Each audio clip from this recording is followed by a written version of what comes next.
మన inner peace YouTube ఛానల్లో అతీష ప్రజ్ఞావేదం సెషన్స్లో ఈరోజు ఎపిసోడ్కి మీ అందరికీ స్వాగతం అండి. సో ఈరోజు మనం అతీష ప్రజ్ఞావేదంలో ఆత్మదిమ్మరులు టాపిక్లో అతీష మనకందించిన రెండవ సూత్రం గురించి తెలుసుకుందాం. మొదటి సూత్రం గురించి మనం చెప్పుకున్న విషయాలన్నీ గుర్తున్నాయి కదా. సో రెండవ సూత్రం ఏమిటి అంటే, నిర్దిష్టమైన అంశాల మీదే నిరంతరం ధ్యానించండి. సో ఈ సూత్రం గురించి చెప్పుకోవాలి అంటే, మొదటి విషయం ధ్యానం అంటే ఏకాగ్రత అని ఇక్కడ అతీష అనడం లేదు. ధ్యానము, ఏకాగ్రత ఈ రెండు కూడా విభిన్న ధృవాలే అంటారు అతీష. ఏకాగ్రతలో మన మనస్సు సంకోచిస్తుంది, లిమిటెడ్గా అయిపోతుంది. ఓ విషయం మీదే కేంద్రీకరింపబడి ఉండడమే కదా ఏకాగ్రత అంటే. కాన్సన్ట్రేషన్ అంటే మన ధ్యాస మొత్తం ఒక విషయం మీదే ఉండటం కదా, అదే ఏకాగ్రత, కాన్సన్ట్రేషన్ అంటే. అందువల్ల మన మనసు అక్కడ సంకోచిస్తుంది, లిమిటెడ్గా అయిపోతుంది. అయితే ధ్యానం సర్వాన్ని స్వీకరిస్తూ దేన్ని విడిచిపెట్టదు. ధ్యానం అంటే మనస్సు సంకోచం కాదు, అక్కడ మనస్సు సంకోచించడం అన్నది జరగదు. విస్తరించే చేతనమే ధ్యానం. ఏకాగ్రత మనస్సుకు, ధ్యానం ఎరుకకు సంబంధించినవి. మరి ఏకాగ్రత మనసుకు సంబంధించినదైతే, ధ్యానం అన్నది మనశూన్యతకు అంటే మనస్సే లేని స్థితికి సంబంధించినది. ఏకాగ్రత అనేది ఓ బిగువు, ధ్యానం అనేది ఒక సడలింపు. ఏకాగ్రత అనేది ఒక నిర్బంధం అయితే, ధ్యానం అనేది ఓ విముక్తి. ఏకాగ్రత ఓ అతి ప్రయాస, ధ్యానం శ్రమరాహిత్యం. ఏకాగ్రత వల్ల మనం చాలా తక్కువ కాలంలోనే అతి త్వరగానే అలసిపోతూ ఉంటాము. అది ఓ తీవ్ర పరిశ్రమ కాబట్టి అలా అలసిపోవడం అన్నది జరుగుతూ ఉంటుంది. కానీ ధ్యానంతో 24 గంటలు సుఖంగానే ఉండవచ్చు. ఏ పరిశ్రమ అది కాదు కనుక, సర్వశ్రమల నుండి అది ఓ విముక్తే కనుక. సో ఈ విషయాన్ని మనం అస్సలు మర్చిపోకూడదు. మరి అతీష నిరంతరం ధ్యానించండి అని అంటున్నారు కదా ఈ సూత్రంలో. నిరంతరం ముక్తులుగానే ఉండండి అని ఆయన అర్థం. మరి దేని నుంచి ఆ విముక్తి? నిర్ణీత విషయాల నుంచే ఆ విముక్తి. దేన్ని ఆయన నిర్ణీత విషయాలు అని అంటున్నారు? దుఃఖం, కోపం, అసూయ, మోహం, ఇవన్నీ అన్నమాట. అపసవ్యమైన అంటే విరుద్ధమైన స్వభావాలు. వీటన్నిటినీ నిర్ణీత విషయాలు అని అంటున్నారు అతీష. అదే ప్రేమ, సౌందర్యం, ఆనందం, స్వేచ్ఛ, కరుణ, ఇవే సవ్యమైన స్వభావాలు అంటే నిర్ద్వంద్వ స్వభావాలు. అంటే ద్వంద్వాన్ని చూపించకుండా సమానత్వాన్ని సూచించేవన్నమాట ఇవి. అపసవ్యంగానే మన జీవితాలు సాగుతుంటూ ఉంటాయి కాబట్టి, ముందుగా అపసవ్య స్వభావాలతో మన అధ్యాయాన్ని స్టార్ట్ చేద్దాం. దుఃఖంతో మనమున్నప్పుడు మనం ఏం చేయాలి? దాని నుంచి పారిపోవాలా? దానికి ఆపోజిట్, పూర్తిగా వ్యతిరేకంగా ఉన్న సుఖం గురించి ఆలోచించాలా? ఏం చేయాలి? దుఃఖంతో మనమున్నప్పుడు ఆ దుఃఖం గురించే మనం ధ్యానించాలి. అతి త్వరితంగా ఆ దుఃఖాన్ని వదిలించుకునే ఏ ప్రయత్నాలను చేయకూడదు. ఆ దుఃఖాన్ని మరిచిపోయేందుకోసం మరో పనిలో మనం మునిగిపోకూడదు. అలాంటి ప్రయత్నాలను వేటిని కూడా మనం త్వరపడి చేయకూడదు. అలాంటి ప్రయత్నాలను చేస్తే ఏమవుతుంది? ఒక చక్కటి అవకాశాన్ని కోల్పోయిన వారం అవుతాం. దుఃఖంలో ఓ గాంభీర్యత అనేది ఉంటుంది. దుఃఖంలో మనం తెలుసుకోవలసిన లోతు ఒకటి ఉంటుంది. దుఃఖంలో దానికి మాత్రమే స్వంతమైన ఒక ప్రత్యేకమైన సౌందర్యం ఉంటుంది. దుఃఖానికి మాత్రమే స్వంతమైన ఓ ప్రత్యేక రుచి ఒకటి ఉంది. ఆ దుఃఖంలో మనం జీవించాలి. ఆ దుఃఖంలో మనం నిష్క్రయులై ఉండిపోవాలి. దుఃఖమే మనముగా అయిపోవాలి. దాన్నుంచి తప్పించుకునే ఏ ప్రయత్నాన్ని చేయకుండా, మరో పనిలోకి వెళ్ళిపోయే ఏ ప్రయత్నాలు చేయకుండా దుఃఖంలోనే ఉండిపోవాలి. దుఃఖాన్ని అలాగే ఉండనివ్వాలి. దాన్ని అలాగే అనుభవించాలి. మన అస్తిత్వపు పుష్పీకరణమే ఆ దుఃఖం. మన ఉనికి వికాసమే ఆ దుఃఖం మరి. ఆ ధ్యానం వల్ల మనం ఆశ్చర్యం పోతాం. దుఃఖం మీదే మనం ధ్యానం చేయగలిగితే ఆ దుఃఖమే తన రహస్యాలన్నిటినీ మనకి చక్కగా వెల్లడిస్తుంది. ఆ వెల్లడైన రహస్యాలు ఎంతో విలువైనవి. ఆ రహస్యాలు మనకి తెలిసిన వెంటనే మన దుఃఖం మటుమాయమైపోతుంది. దాని పని పూర్తయిపోయి దాని సందేశం మనకు అందిన తక్షణం దుఃఖం అంతర్ధానమై ఆనందమై ఆవిష్కరింపబడుతుంది. సో దుఃఖం ప్లేస్‌లో ఏమొస్తుంది మనకి? ఆనందం కలుగుతుంది. అయితే ఈ దుఃఖాన్ని మర్చిపోవడానికి వేరే పనిలో పడి హ్మ్, లేదా వేరే ఆలోచనలు ఏమన్నా చేశామనుకోండి, అప్పుడు ఆ దుఃఖం మనకి తెలపాల్సిన ఆ సీక్రెట్స్ అన్నిటిని తెలపలేదు కదా! ఎందుకు అంటే ఆ దుఃఖం లోతుల్లోకి మనం వెళ్ళలేదు కదా! ఆ దుఃఖం యొక్క మూలానికి మనం వెళ్ళలేదు కదా! అందువల్ల ఏమవుతుంది? దాని నుంచి తప్పించుకొని పారిపోయినప్పుడు అలాంటి దుఃఖమే మళ్ళీ మళ్ళీ మన జీవితంలో మనకు కలుగుతూ ఉంటాయి. సో ఆ దుఃఖం మూలంలోకి ఎప్పుడైతే మనం వెళ్తామో, ఆ దుఃఖం లోతుల్లోకి మనం ఎప్పుడైతే వెళ్ళి ఆ రహస్యాలను తెలుసుకొని ఆ దుఃఖాన్ని ఆనందంగా మార్చుకుంటామో, అప్పుడు ఆ దుఃఖం అనేది ఇంకా మన జీవితంలో మన ముందు ఎప్పటికీ రాదు. ధ్యానం వల్ల దుఃఖం అంతమైపోయినప్పుడే ఆనందం అనేది స్టార్ట్ అవుతుంది. ఆనందం ఉదయించేందుకు ఇంకా వేరే మార్గం ఏమీ లేదు అంటారు హతీష. తన చుట్టూ ఆవరించి ఉన్న దుఃఖం అనే మంచు తొలగిపోయిన తక్షణం ఆనందం అనేది పెల్లుబికి పైకొస్తుంది. వాస్తవంలో ఓ విత్తనాన్ని ఆవరించి ఉండే పొరలాంటిదే దుఃఖం. ఓ రక్షణని అది అందిస్తూ ఉంటుంది యాక్చువల్‌గా. అది ఒక శత్రువు కాదు. ఆ రక్షణను విత్తనం వదిలిపెట్టిన తక్షణం భూమికి తనను అర్పించుకుంటుంది. రక్షణ కవచం మరణిస్తుంది. అప్పుడే ఓ అంకురం జన్మిస్తుంది. ఆ అంకురమే ఆనందం. మన అంతరంలో కూడా సరిగ్గా ఇలాంటిదే జరుగుతుంది. అపసవ్యమైన స్వభావాల్లో దేన్ని గురించి మనం ధ్యానించినా నెమ్మదిగా మనం ఆశ్చర్యానికి లోనయ్యే సమయం వచ్చి తీరుతుంది. కావాలి అంటే ఎక్స్‌పెరిమెంట్ చేయండి. దుఃఖం ఆనందంగా చక్కగా మారిపోతుంది. కోపం అనేది కరుణగా మారిపోతుంది. అసూయ పంచుకునే స్వభావంగా మారిపోతుంది.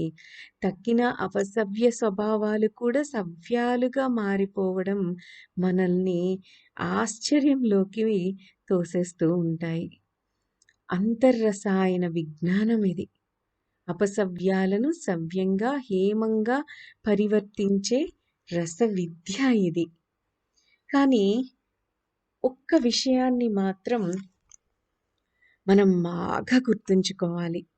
మన ధ్యానాన్ని సవ్య స్వభావాల మీద మాత్రం ప్రారంభించకూడదు. సవ్య స్వభావాల గురించి మనకేమీ తెలియదు కాబట్టి, నిజంగా మనకేమీ తెలియదు. కానీ ప్రస్తుతం ప్రపంచమంతటా ఏం బోధించబడుతూ ఉంది అంటే, అలాంటి బోధనలను చేసే వాళ్ళను పాజిటివ్ థింకర్స్ అని వ్యవహరిస్తూ ఉంటారు.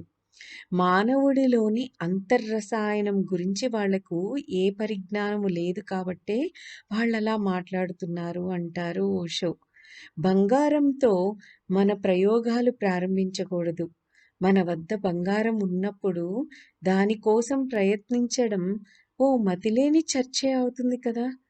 రసవిద్యతో అవసరమే ఉండదప్పుడు.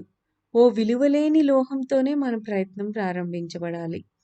ఆ హీన లోహాన్ని బంగారంగా మార్చేందుకు మనం ప్రయత్నించాలి. ఆ హీన లోహమే మనలో ఉన్న అవలక్షణం. సో ఆ అవలక్షణాన్ని మనమే గుర్తించాలి. ఆ అవలక్షణం మనమే. సో మనమే ఓ నరకం.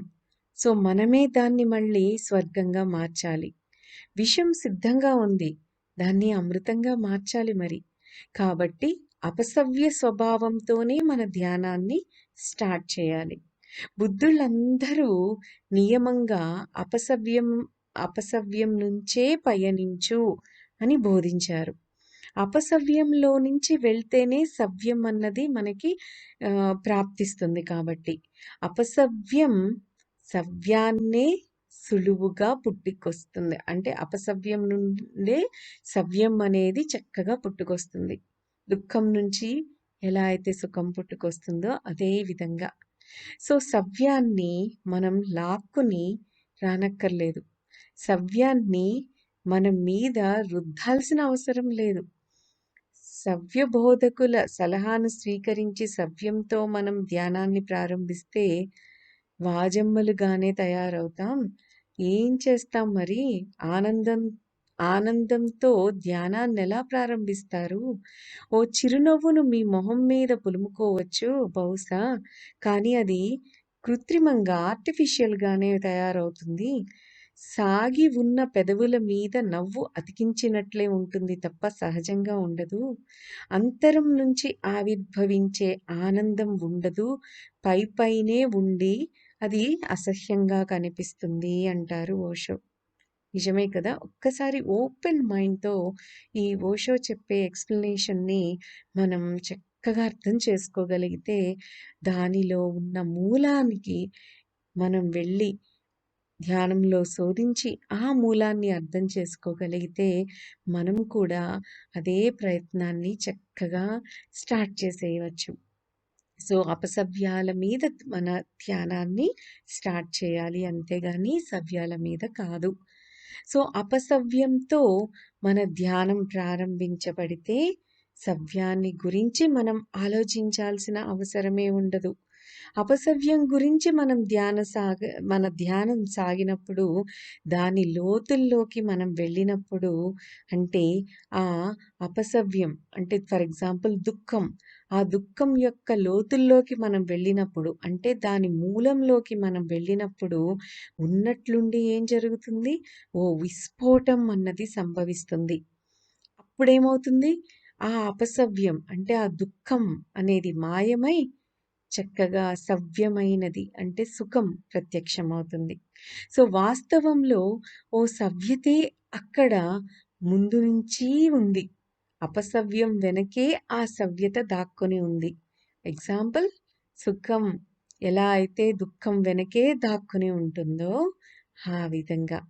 సో సవ్యానికి ఆ అపసవ్యం ఓ ఆశ్రయంగా ఉంటుందంతే.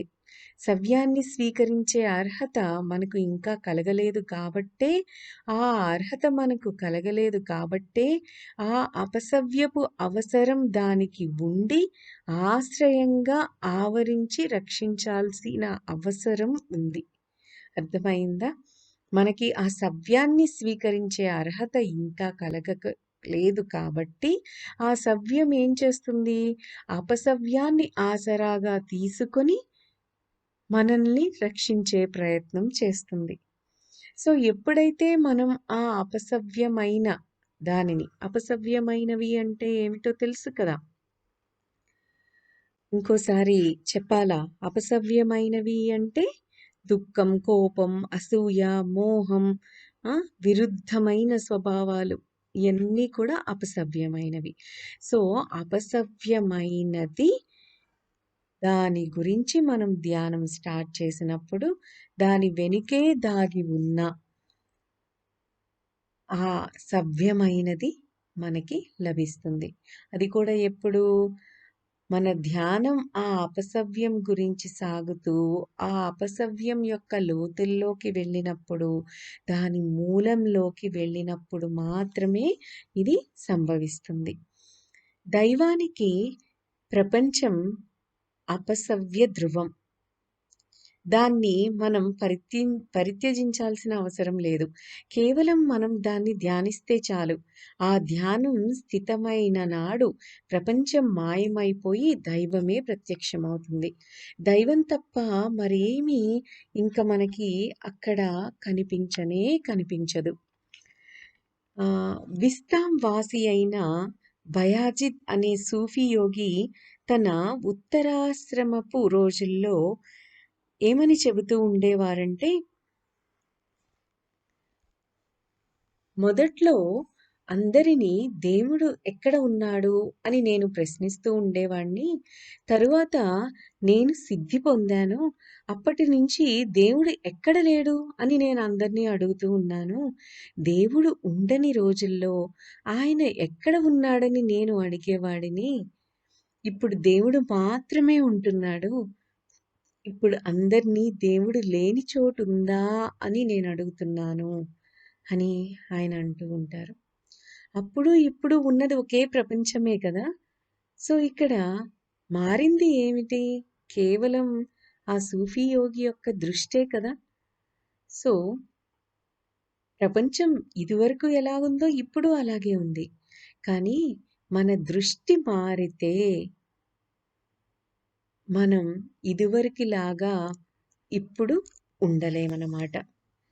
సో, నిర్దిష్టమైన అంశాల మీదే నిరంతరం ధ్యానించండి. అపసవ్య స్వభావం గురించి, అవలక్షణాల మీద ధ్యానం ప్రారంభించండి. అందువల్ల సవ్యం మనకు సంప్రాప్తిస్తుంది. ఓ బావిని తవ్వడం ప్రారంభించకూడదు. ముందు మట్టి, రాళ్ళు, చెత్త మనకు దర్శనమిస్తాయి కదా! సో, మెల్లమెల్లగా నీరు మనకి కనిపించడం ప్రారంభమవుతుంది. ఆ నీరు మురికిగానే ఉంటుంది మొదట్లో. నెమ్మదిగా అది మరింతగా నిర్మలంగా తయారవుతూ కనిపిస్తుంది కదా! అదే విధంగా మన అంతరంలో కూడా మనము బావిని తవ్వడం ప్రారంభించాలి. ఆ త్రవ్వకపు ప్రారంభం అపసవ్యాలతోనే జరగాలి. చివరికి అదే సవ్యంగా పరిణమించి ప్రత్యక్షమవుతుంది. మన ప్రయత్నం అపసవ్యంతో జరిగినప్పుడు సవ్యతే మనకు అందింపబడే అద్భుతమైన బహుమతి కదా! సో, ఈ టాపిక్‌లో అతీష మనకందించే 3వ సూత్రం ఏమిటి అంటే, తక్కిన అంశాలను వేటిని మీరు పట్టించుకోవద్దు. సో, అతీష ఏం బోధిస్తున్నారిక్కడ? ఓ విషయాన్ని గురించి మనం ధ్యానిస్తూ ఉన్నప్పుడు దుఃఖం గురించే అనుకుందాం. దుఃఖంగానే మనముండాలి. మిగతా విషయాలన్నీ మర్చిపోవాలి. దుఃఖం తప్ప మరేదీ లేనట్లే ఉండాలి. పూర్తిగా దుఃఖంలో మునిగిపోయి ఉండాలి. దుఃఖాన్నే చవి చూడాలి. దుఃఖాన్నే రుచి చూడాలి. ఆ దుఃఖాన్ని మనలోకి ఇంకిపోనియాలి. దుఃఖంలో పూర్తిగా మునిగిపోవాలి. ద్రవాలను పీల్చుకునే స్పాంజ్ లాగా మనం ఆ దుఃఖాన్ని పూర్తిగా పీల్చేసుకోవాలి. ధ్యానం అంటే పూర్తిగా ఇదే. స్పాంజిగా మనం ఉండాలి. ధ్యానాత్మకంగా మనమున్నప్పుడు మన సామర్థ్యపు పరిధులు చివరి వరకు పూర్తిగా అందులోనే నిమగ్నులమైపోవాలి. మన అవధుల మేర వరకు అందులోనే ఉండిపోవాలి. దుఃఖాన్ని గురించి మనం ధ్యానిస్తూ ఉంటే ఆ దుఃఖమే మనమైపోవాలి. గమనించ గమనించేవాడు, గమనించబడే విషయము అనే 2 భేదాలను పూర్తిగా విడిచిపెట్టేయడమే కదా ధ్యానం అంటే. చూసేవాడు, చూడబడే వస్తువు అనే మాటలను కూడా పూర్తిగా వదిలిపెట్టేయాలి. మనం ధ్యానిస్తున్న విషయంలోకే మనం మాయమైపోవాలి. ధ్యేయానికి దూరంలో నిలబడి ఉండకూడదు. విషయాన్ని గమనిస్తున్న వాడిగా ఉండకూడదు. చూస్తూ నిలబడి ఉండే వాళ్లకు రహస్యాలు వెల్లడి కావు. విషయంలోకి దూకేసి వెళ్ళే వాళ్ళకే, విషయపు లోతుల్లోకి లంఘించే వారికే, పరుగులు తీసే వారికే, తమను తామే అదుపు చేసుకుని ఆపేసుకోని వారికే రహస్యాలు వెల్లడవుతాయి.